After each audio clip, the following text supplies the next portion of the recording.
Hello friends, स्वागत है आप सबका हमारे YouTube channel learn basic by Arvind Yadav पे। चलिए आज हम लोग जो है एनसीईआरटी कक्षा 7 में हमारी दूसरी क्लास है प्राणियों में पोषण, इस चैप्टर का जो है अध्ययन करेंगे। तो इसमें जो है इम्पोर्टेंट जितने क्वेश्चन है 50 से 60 क्वेश्चन, उन सभी का जो है हम लोग अध्ययन करेंगे। ये जो है क्लास इंपॉर्टेंट होने वाली है एमपी वर्ग सी मेंस परीक्षा के लिए और रेलवे ग्रुप डी और बीपीएससी की परीक्षाओं के लिए जो है साइंस एनसीईआरटी की क्लास जो है महत्वपूर्ण होगी।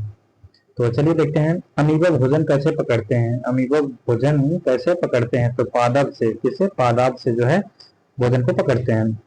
मधुमक्खी एवं मरमर पक्षी यानी हर्मिंग बर्ड पौधों के किस प्रकार से खाद्य अंतर ग्रहण करते हैं। पौधों का जो है मकरंद चूसते हैं। मधुमक्खी जो है और हमिंग बर्ड जो है पौधों से पुरुष जो है मकरंद को चूसते हैं। कौन सा जानवर रोमन्थी है। रोमन्थी जो है कौन सा जानवर है तो गाय। गाय जो है रोमन्थी, कौन सा जानवर जो है रोमन्थी है तो गाय जो है रोमन्थी जानवर है। दंत क्षय का क्या कारण नहीं है। सलाद जो है दंत क्षय का कारण नहीं है। मानव आहार नाल के किस यक्ष के अक्ष की लंबाई सबसे अधिक होती है। छोटी आंत की लंबाई जो है मानव आहार नाल के किस भाग की लंबाई जो है सबसे अधिक होती है, लंबाई सबसे अधिक होती है तो छोटी आंत की लंबाई सबसे अधिक होती है। क्षुद्रांत की लंबाई लगभग कितना होती है 7.5 मीटर होती है क्षुद्रांत की लंबाई। अमाशय क्या स्रावित करता है। श्लेष्मल, पाचक रस, हाइड्रोक्लोरिक अम्ल। तो क्या स्रावित करता है तो उपरोक्त में से तीनों, 1, 2 और 3 जो है। बृहद बृहदांत्र लगभग कितने मीटर जो है लंबी होती है। बृहदांत्र जो है बृहदांत्र कितने मीटर लंबी होती है तो 1.5 मीटर लंबी होती है।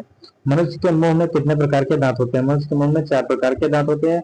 मनुष्य में लगभग कितने समय के बाद जो है दूध के दांत गिर जाते हैं। 8 वर्ष के बाद जो है दूध के दांत जो है गिर जाते हैं।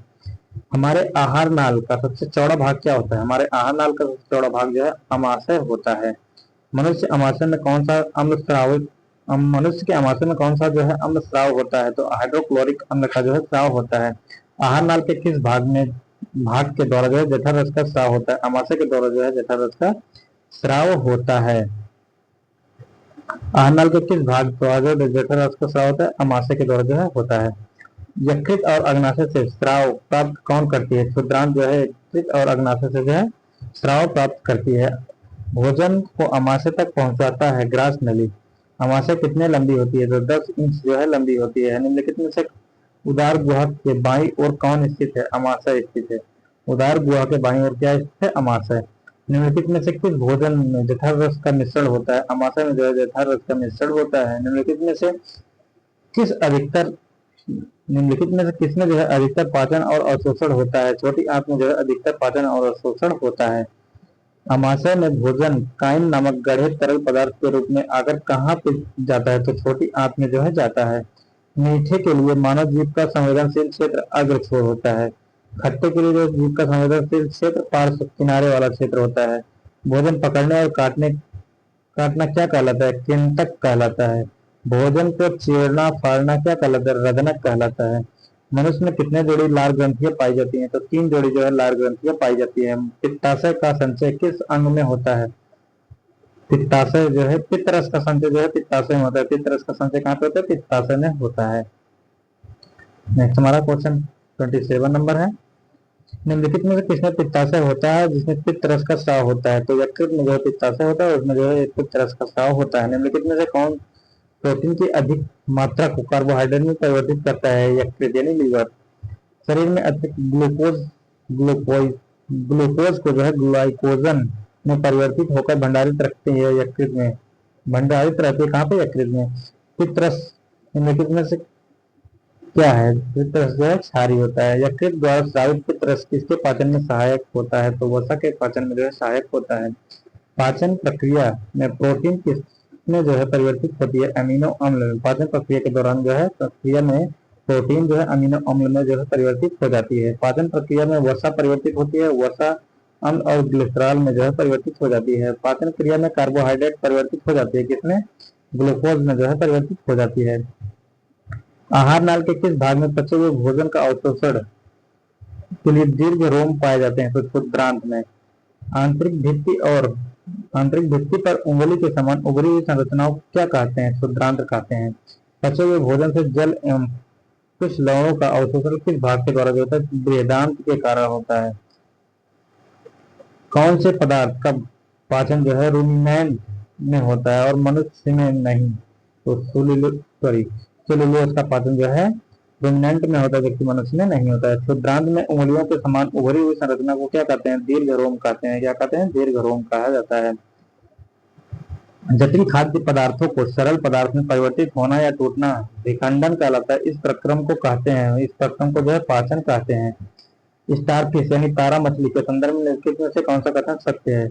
इसका आहार कैल्शियम कार्बोनेट के कठोर कवच वाले जंतु होते हैं। भक्षण के लिए कवच खोलने के बाद अपने मुंह से अमाशय बाहर निकलते हैं और जंतु कोमल भाग को जो है खाती है।